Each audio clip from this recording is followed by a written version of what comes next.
এই গ্রীষ্মে আবারও ফিরতে পারে এল নিনো, আর সেটি যদি অস্বাভাবিক শক্তিশালী হয় তাহলে বিশ্বজুড়ে তাপমাত্রা নতুন রেকর্ড ছুঁতে পারে বলে সতর্ক করছেন আবহাওয়া বিশেষজ্ঞরা।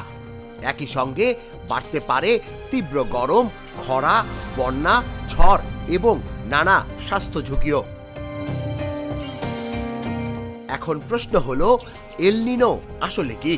এল নিনো হলো প্রশান্ত মহাসাগরের মধ্য ও পূর্ব অংশের সমুদ্রপৃষ্ঠের পানি স্বাভাবিকের তুলনায় উষ্ণ হয়ে ওঠা। এতে বৈশ্বিক আবহাওয়ায় বড় ধরনের পরিবর্তন দেখা দেয়। যুক্তরাষ্ট্রের ক্লাইমেট প্রেডিকশন সেন্টার বলছে, চলতি গ্রীষ্মে এল নিনো তৈরির সম্ভাবনা ৬২%। বিশেষজ্ঞদের ভাষায় সুপার এল নিনো হলে তাপমাত্রা স্বাভাবিকের চেয়ে অন্তত ২ ডিগ্রি সেলসিয়াস পর্যন্ত বাড়তে পারে।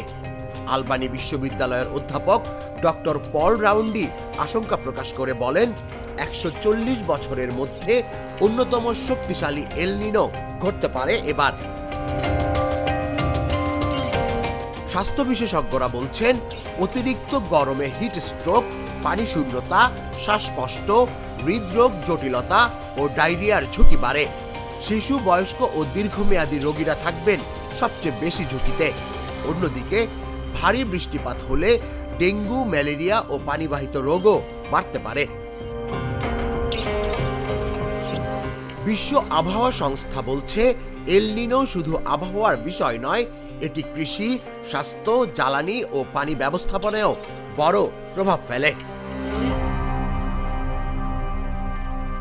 বিশেষজ্ঞদের পরামর্শ, এখন থেকেই গরম মোকাবেলায় পর্যাপ্ত পানি পান, রোদ এড়িয়ে চলা, স্বাস্থ্যসেবা প্রস্তুতি ও দুর্যোগ পরিকল্পনা জোরদার করা জরুরি।